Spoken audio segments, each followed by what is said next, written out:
कौन गोटे गरीब बापा ता झील बाहागर टंका संचय करे भूल, कौन जड़े चाषी ता पिलार पाठपढ़ा टंका संचय करे भूल, कौन जड़े श्रमिक ता पिलार भविष्य टंका संचय करे भूल। तांकर एया भूल जे से माने चिटफंड रे टंका संचय कर ना, तांकर एया भूल जे से माने विश्वास कले चिटफंड। 25 वर्ष बीजेडी सरकार शासन कला ओडिशा रे, केते नुआ योजना आनिले किंतु 10 वर्ष लागिगला से माने चिटफंड केस को एजाके समाधान करि पाले।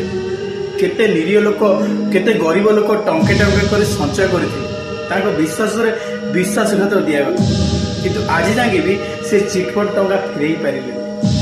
एबे तो नुआ मुख्यमंत्री श्री मोहन चरण माझी आमे ताको निवेदन करू ए चिटफंड केस को तुरंत समाधान कर, कारण केते जे ई चिटफंड केस रे आत्महत्या करचंती तार तो पता नहीं। आ टंके टंके कर संचय करवा केते